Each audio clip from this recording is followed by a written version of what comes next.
अज्ञानतिमिरान्धस्य ज्ञानाञ्जनशलाकया चक्षुरुन्मीलितं येन तस्मै श्रीगुरुवे नमः।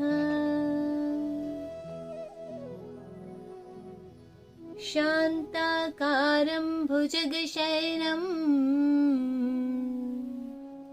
पद्मनाभं सुरेशं विश्वाधारं गगनसदृशं मेघवर्णं शुभांगं लक्ष्मीकान्तं कमलनयनं योगिभिर्ध्यानगम्यं वन्दे विष्णुं भवभयहरं सर्वलोकैकनाथं। वन्दे विष्णुं भवभयहरं सर्वलोकैकनाथं। वन्दे विष्णुं भवभयहरं सर्वलोकैकनाथम्।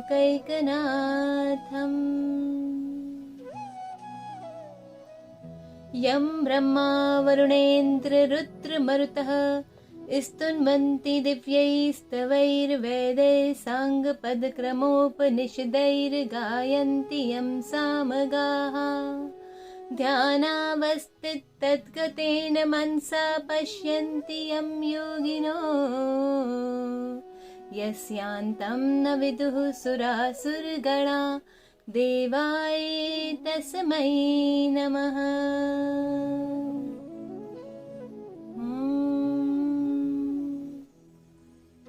जगत्नियन्ता पालनहार पद्मनाभ वासुदेव श्री कृष्ण को बारंबार प्रणाम। ओम श्री गुरु चरण कमलेभ्यो नमः।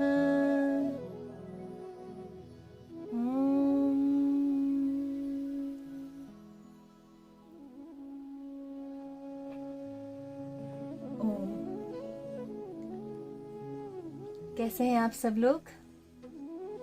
बहुत अच्छे से आप लोगों ने वीडियोस जो बनाकर भेजी और जो आप लोगों ने अपना असाइनमेंट कहना चाहिए, जो आपसे मैंने श्लोक कहा कि आप गाकर जो हमने फर्स्ट चैप्टर में फर्स्ट क्लास में पढ़े वो आप सुनाइए या भेजिए, तो आपने बहुत अच्छे से प्रयास करा है और ऐसे ही करते रहिए। बड़ी खुशी होती है कि कोई सीरियसली इस रास्ते पर चल रहा है, बहुत खुशी होती है देखकर।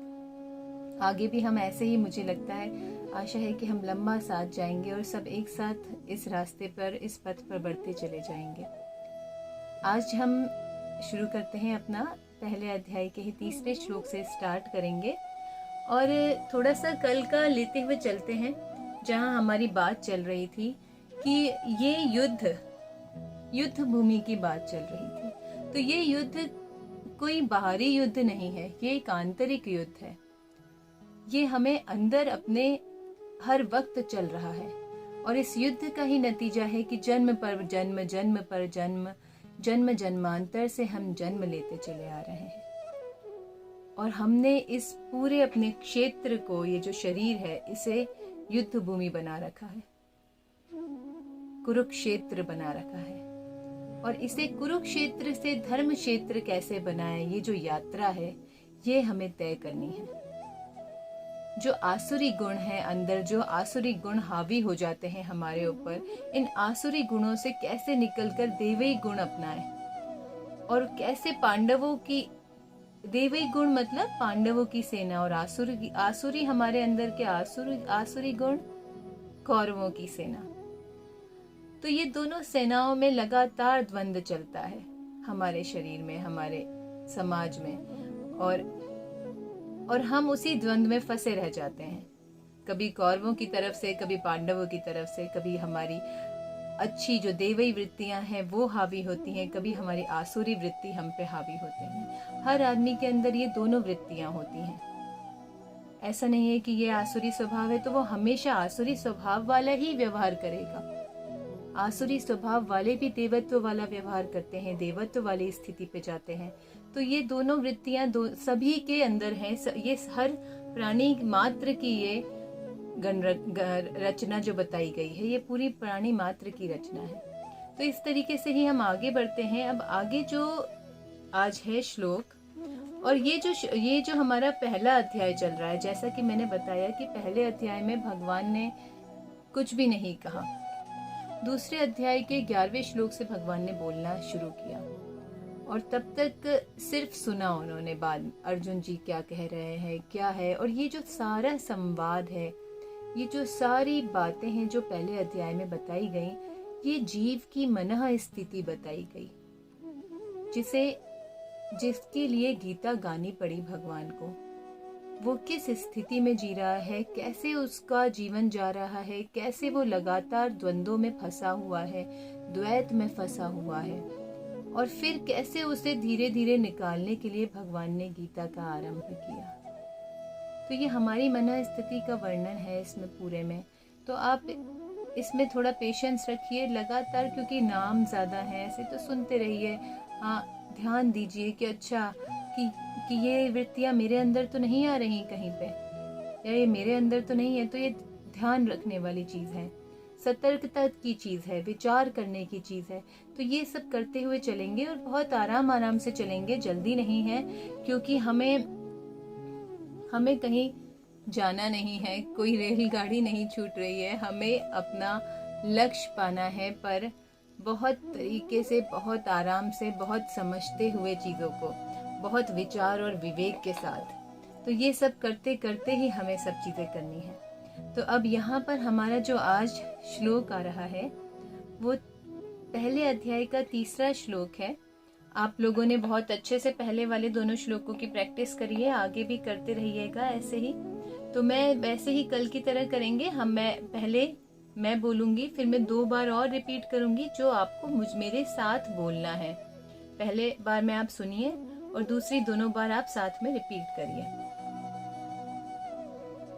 ओम श्री परमात्मे नमः। पश्यैतां पाण्डुपुत्राणाम्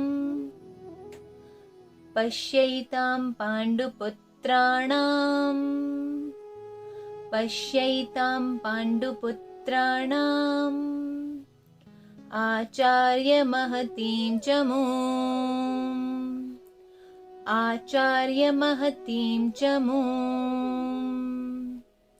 व्यूढामद्रुपदपुत्रेण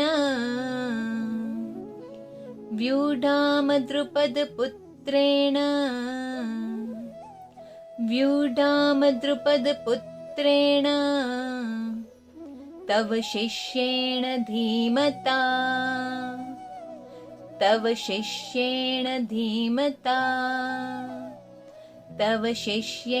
धीमता। इसमें जो पहली लाइन है, उसमें जैसा कि है पश्येताम पांडुपुत्राणाम, तो ये जो पूरा है, इसे हम पूरी तरह से भी बोल सकते हैं पांडुपुत्राणाम आचार्य। तो आप इतना सारा एक साथ बोलने में परेशानी हो, इसकी वजह से इसे संधि विच्छेद कर देंगे बीच में, और इसे यहाँ पर पश्यैताम पांडुपुत्राणाम, पुत्राणाम के बाद अब अगर आपने संधि विच्छेद करा है, तो जो अ है यहाँ पे वो वहां आचार्य में चला जाएगा। तो इसे फिर हम बोलेंगे आचार्य महतीम चमूम। तो फिर वो आपको इस तरीके से इसे प्रोनाउंस करना है। इसमें देखिए बहुत अच्छा दुर्योधन ने सेनाओं का वर्णन किया है। पहले पांडवों की सेना का वर्णन किया है, और फिर अपनी सेना का वर्णन किया है। उन्होंने अपने आचार्य के पास गए वो, और आचार्य इसमें कौन है? गुरु द्रोण है। गुरु द्रोण जो है वो द्वैत दर्शा रहे हैं। जहाँ पर द्वैत है, जहाँ पर मैं तेरा, जहाँ अगर भगवान के साथ भी द्वैत है, अगर मैं और भगवान अलग हैं, अगर ये भी मान रहे हैं, तो भी आपको कहीं ना कहीं आप फंसे हुए हैं। द्वैत अगर कहीं भी आ गया तो आप समझ लीजिए कि वहां पर युद्ध होगा ही होगा। अगर दो आपने मान लिए, क्योंकि आदमी कभी अपने आप से तो युद्ध नहीं करता, जहाँ कोई दूसरा होगा वहीं युद्ध होगा। तो अगर आपने किसी दूसरे को माना है तो वहां पर युद्ध, कहीं ना कहीं तो मनमुटाव, कहीं ना कहीं तो बातों में आपस में मेल मिलाप नहीं बैठेगा, वही युद्ध है। तो इस तरीके से इसलिए द्वैत ही युद्ध का है। द्रोणाचार्य इसमें, द्रोणाचार्य जो है वो युद्ध, वो द्वैत के परिचालक हैं। और इसमें जो यहाँ पर अब उन्होंने सबसे पहले दुर्योधन ने पांडवों की पूरी सेना दिखाई और कहा कि देखिए ये पूरी इन्होंने जो व्यूह रचना करी है उसको देखिए, और उसमें जो सेनापति है, कौन इसमें सेनापति है? धृष्टद्युम्न जी। धृष्टद्युम्न जी को सेनापति है वो। तो सेनापति इसमें, जब हम शरीर में बात करेंगे, अंतःकरण या अपने मन की या इस शरीर रूपी क्षेत्र की बात कर रहे हैं, तो धृष्टद्युम्न ही, ये जितना पांडवों की सेना है ये देवी वृत्तियां हैं, जो दैविक गुण है हमारे यहाँ अंदर। तो दैविक गुण में धृष्टद्युम्न वो मन है, वो दृढ़ मन है जो लगातार भगवान में ही लगा है।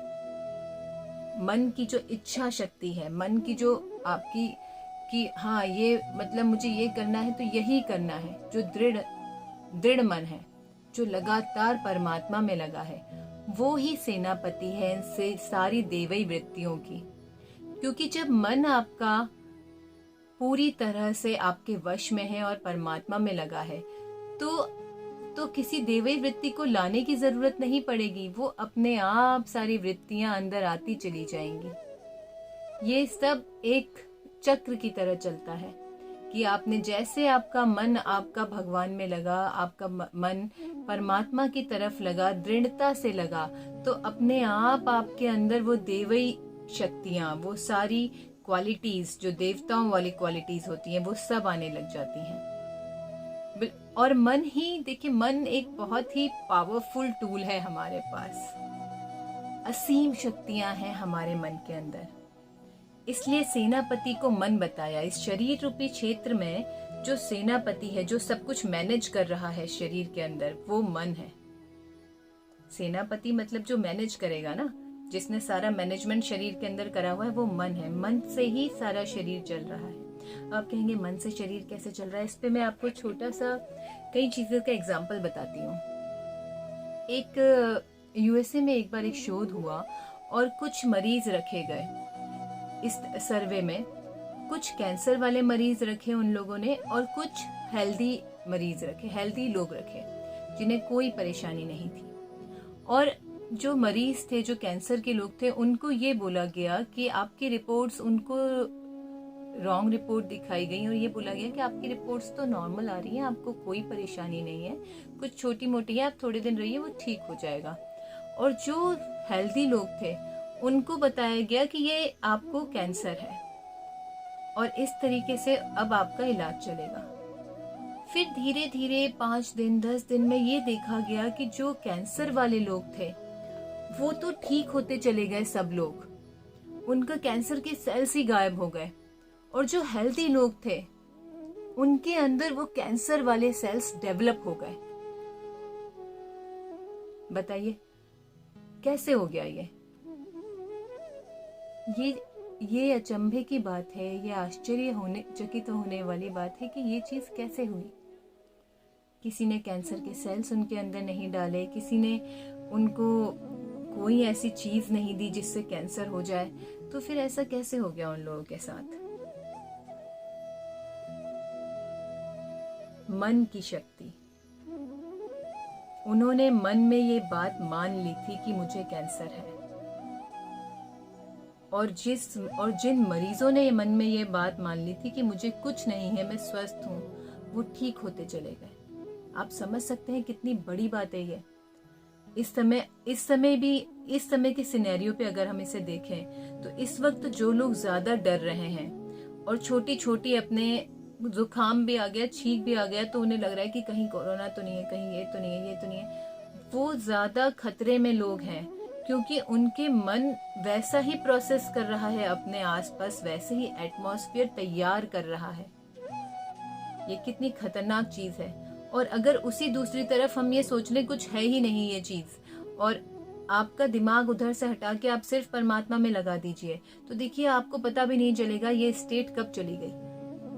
बिल्कुल सेम चीज काम करी वहां पर भी कि आपके मन ने जो मान लिया वही हम अपने मन से ही, अपने थॉट से, बहुत लोग बात करते हैं, ये बातें बहुत लोग करते हैं कि आप जैसा सोचेंगे वैसा हो जाएगा। ये पर बात क्या है, क्यों हो जाएगा?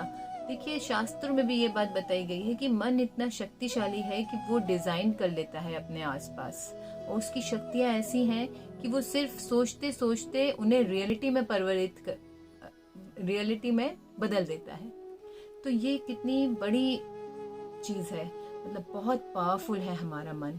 और इसीलिए जो संतों ने बोला, उपनिषदों में बोला मन को कि मन एव मनुष्याणाम कारणम बंध मोक्षय। मन एव, जहां पर भी अगर संस्कृत में एव आ रहा है तो आप समझ लीजिए वो ही के लिए है। ही, मन ही मतलब एकमात्र, कोई दूसरा कारण नहीं है, बस मन ही इस चीज का कारण है। तो मन एव मनुष्याणाम कारणम बंध मोक्षय। बंधन का और मोक्ष का कारण सिर्फ और सिर्फ हमारा मन है, और इसके अलावा कोई कारण नहीं है, कोई बंधन हमें नहीं है जो हमें बांध सके। यहाँ पे सिर्फ एक मन ही है जिसने हमें बांधा हुआ है।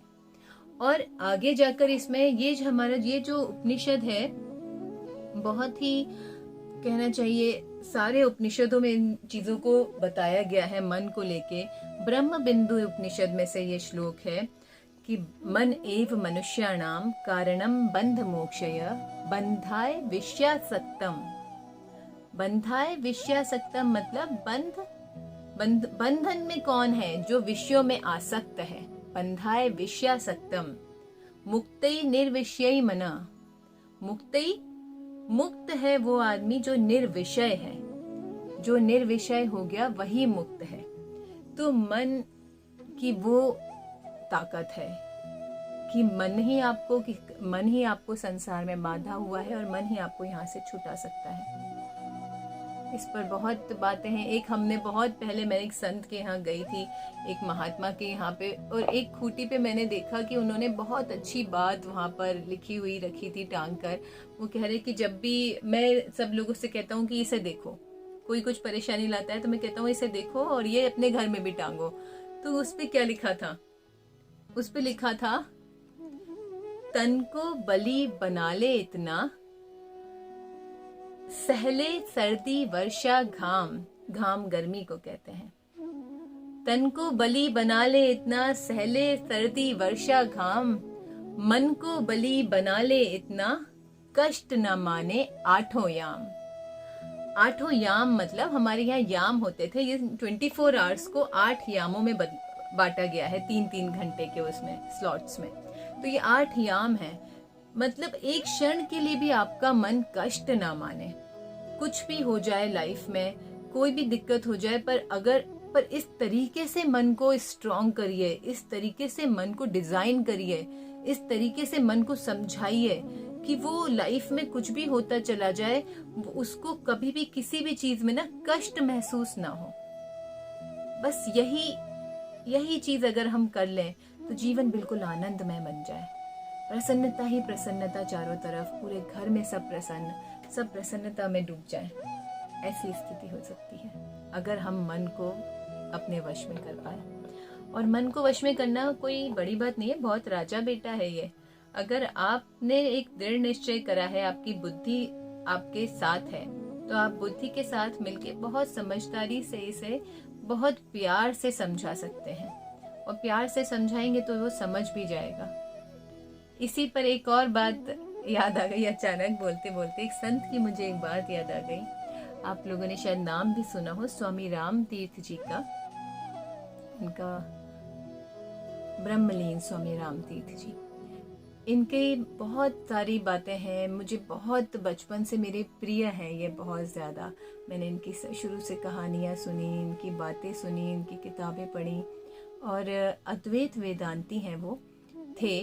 और कहना चाहिए हमारा मतलब ऐसी बातें उनके जीवन की, उसी में से एक घटना मैं आपको बताती हूँ कि उन्होंने मन के लिए क्या किया था। और हम लोग होते तो क्या करते हैं, और संत लोग क्या करते हैं, क्या सोचते हैं चीजों पे। हम हर चीज में सोचते हैं कि अरे इसका मन है ना, ये करने दो। हम बच्चे को भी सोचते हैं मन है ना, करने दो, मन मत मारो, मन मत मारो, मन, अरे मन भर के खा लो, जी भर के खा लो, जी भर। हम बहुत सारी चीजों में बुद्धि से ज्यादा मन को वैल्यू दे देते हैं। पर कहीं ना कहीं बुद्धि और विवेक की ही हमेशा प्रधानता होनी चाहिए अगर आप जीवन में सफल बनना चाहते हैं या सफल रहना चाहते हैं। तो उसमें उनके साथ मैं आपको बताऊं उनके साथ क्या हुआ कि वो जैसे वैराग्य वाली स्टेज, ये लोग क्या करते हैं, अलग अलग तरीके से वैराग्य लाने की कोशिश करते हैं। अगर नहीं भी आ रहा, वो कहते हैं, क्योंकि गीता जी भी यही कहती हैं कि घर छोड़ के जाना सॉल्यूशन नहीं है। घर में रहते रहते ही आप ऐसे रहने लगो कि किसी से कोई मतलब ना बचे या वैराग्य आ जाए, तो वो जीवन ही जीवन है। घर में रहते रहते ही आपकी वो अवस्था आ जाए कि आपको घर छोड़ने की आवश्यकता ही महसूस ना हो, वो वास्तव में परमात्मा का ध्यान है। तो ऐसे ही उनकी एक स्टोरी थी या आत्मकथा थी कि वो एक बार मार्केट गए और वहाँ बहुत सुंदर लाल बड़े सुंदर रसीले सेब रखे थे, और उनको भी देखकर उनके मन को बहुत भाए, और मन ने कहा कि बहुत दिन हो गए सेब नहीं खाए, बहुत सुंदर लग रहे हैं, खाते हैं आज तो उन्होंने क्या करा, बहुत ही लिमिटेड कमाई थी वो लोग, जबकि वो प्रिंसिपल रहे लाहौर में, लेकिन क्या करते थे कि वो अपना सारा पैसा बांट देते थे अपने स्टूडेंट्स में और सब लोगों में। तो वो क्या करा, उन्होंने जो थोड़ा बहुत उनके घर के लिए था उसमें से उन्होंने थोड़े से सेब खरीदे। अब सेब खरीद के उन्होंने क्या करा कि घर ले जाके टोकरी में रखे। अब टोकरी में तो रखे पर खाए नहीं। एक दिन बीता, दूसरा दिन बीता, सेब धीरे धीरे धीरे धीरे सिकुड़ने लग गए, और रोज उन्हें देखते रहते, बैठे बैठे रोज देखते रहते, पास मुंह तक ले जाते और फिर कहते ले खाएगा खाएगा, और रख देते। मतलब उन्होंने ये चीज कम से कम 15 दिन करी। वो सेब रखे रखे सामने, उनमें से बदबू आ गई, वो सड़ गए, और उनकी जो विकृति हो गई उनके अंदर से।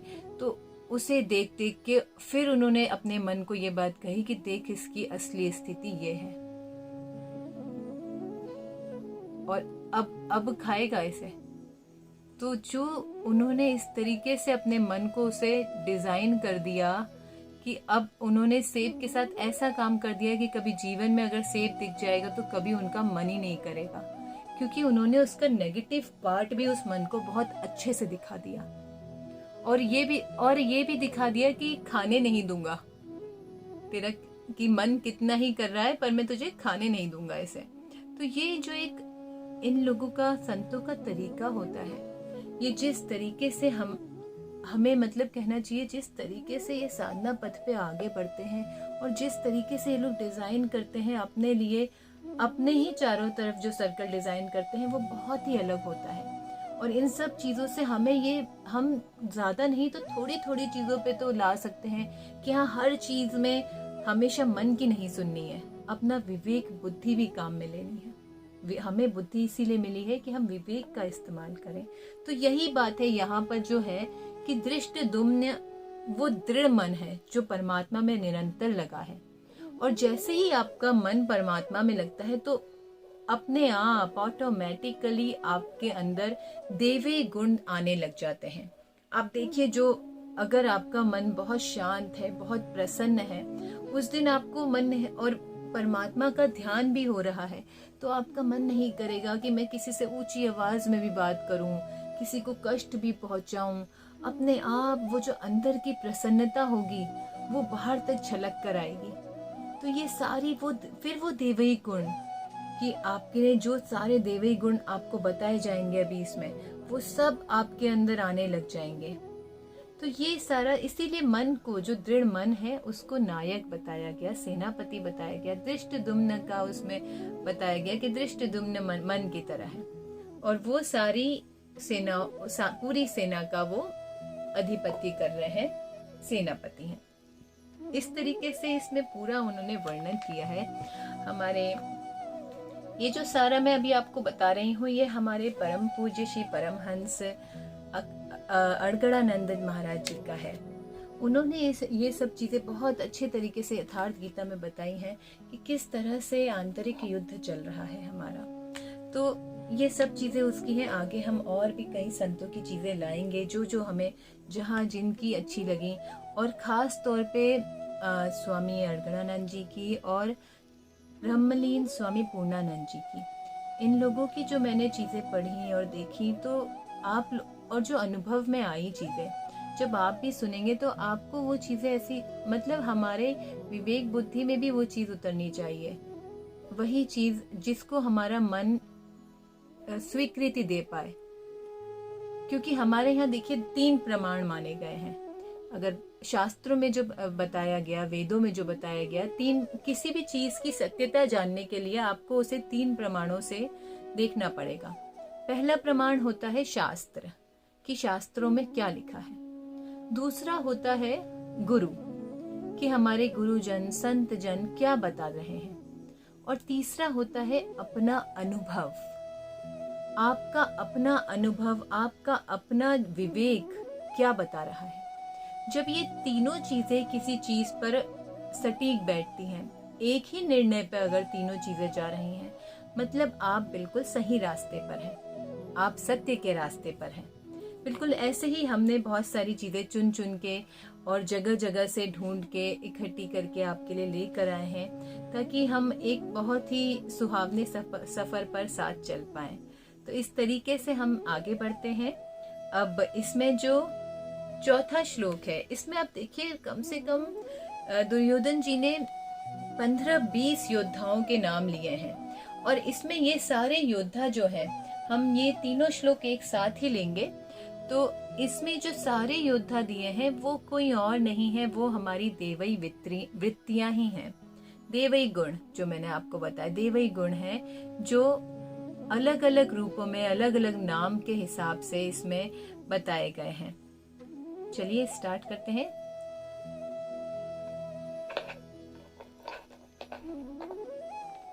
अत्र शूरा महेश्वासा, अत्र शूरा महेश्वासा, अत्र शूरा महेश्वासा, भीमार्जुन समायुधि, भीमार्जुन समायुधि, भीमार्जुन समायुधि, युयुधानो विराटश्च, युयुधानो विराटश्च, द्रुपदश्च महारथः, द्रुपदश्च महारथः, द्रुपदश्च महारथः,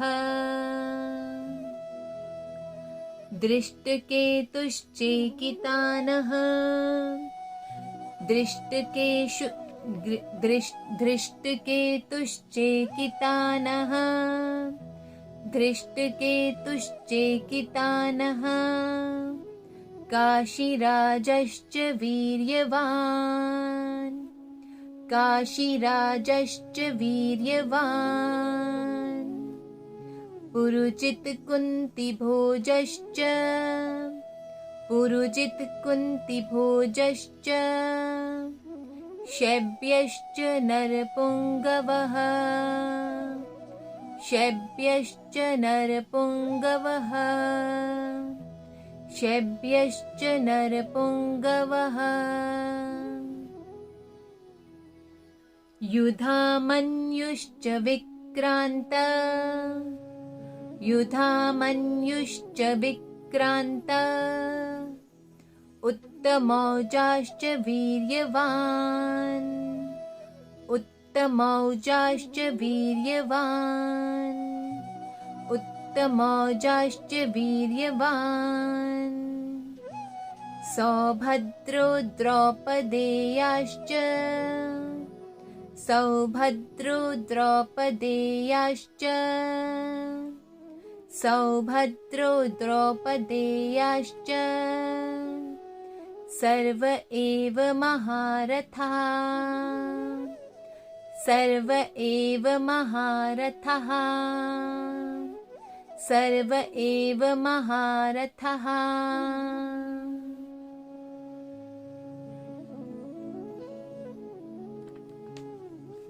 इसमें इन्होंने सारी सेना में जो बड़े बड़े योद्धा हैं सभी का नाम लेके बताया है कि कौन कौन है।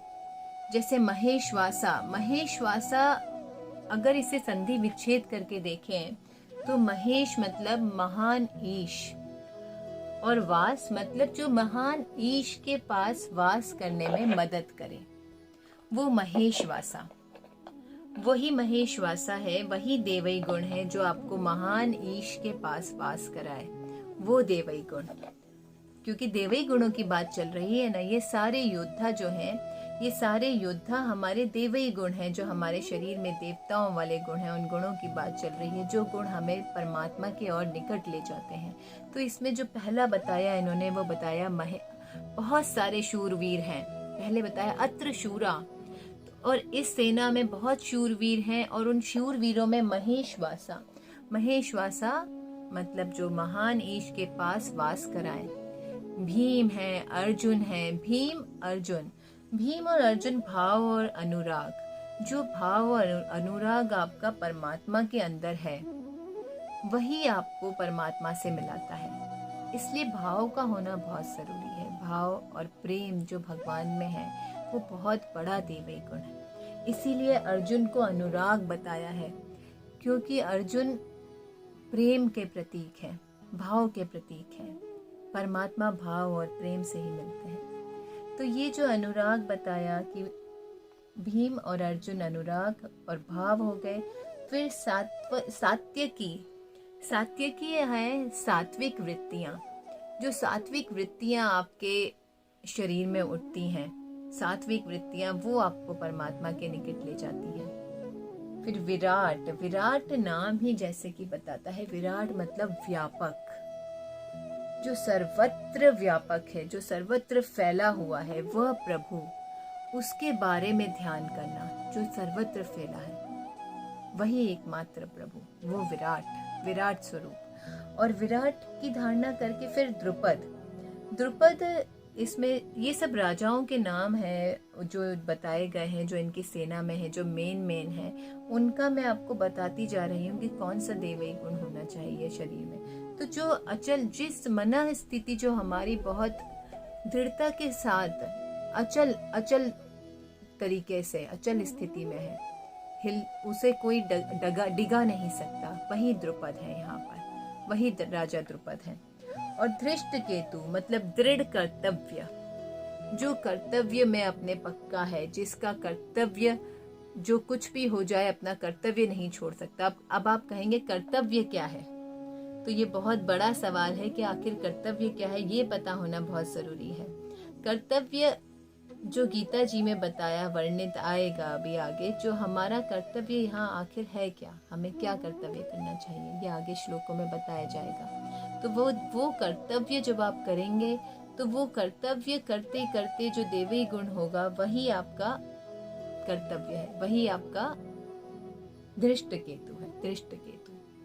अब चेकितानः, चेकितानः मतलब मन को, चेकितानः हर जगह से खींच के, जहां जहां मन भाग रहा है वहां से खींच के परमात्मा में बार बार लगाना, वो चेकितान है।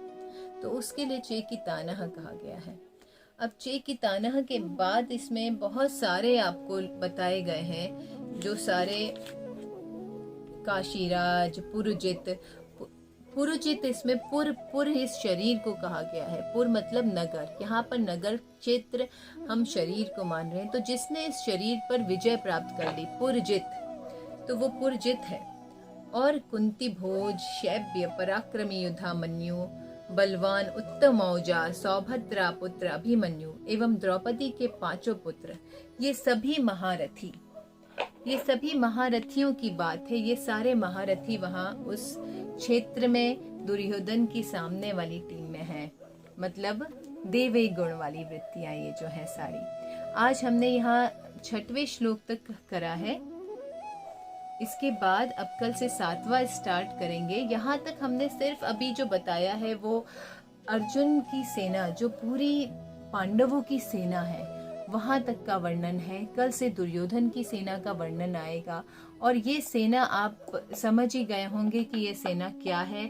और उसी सेना में हमें अपने अंदर कौन से गुण लाने हैं और कौन से गुणों से बचना है, हम कौन सी वृत्तियां अपने अंदर बढ़ाना चाहते हैं और उसका क्या तरीका है। जैसे आज बताया कि मन ही है।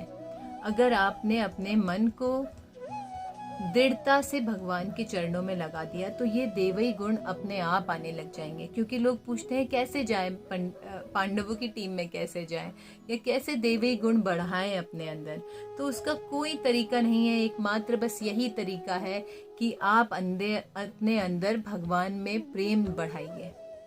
आप अपने अंदर प्रेम की भावना बढ़ाइए भगवान में। आप जितना प्रेम और भाव बढ़ाते चले जाएंगे आपके अंदर उतना ही ज्यादा ये देवी गुण आते चले जाएंगे।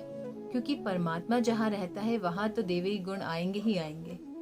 तो इसलिए उसी तरह से हमें आगे बढ़ना है अब इसमें गीता जी में। और कल फिर दोबारा मिलते हैं आगे की कड़ी लेकर। और तब तक एक सवाल है मेरा आप लोगों से, आप कमेंट बॉक्स में आप सब इसका आंसर ज़रूर दें।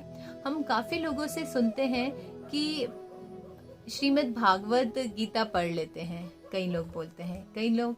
तो मैं आपसे पूछना चाहती हूँ कि क्या श्रीमद् भागवत गीता और भगवत गीता क्या एक ही है?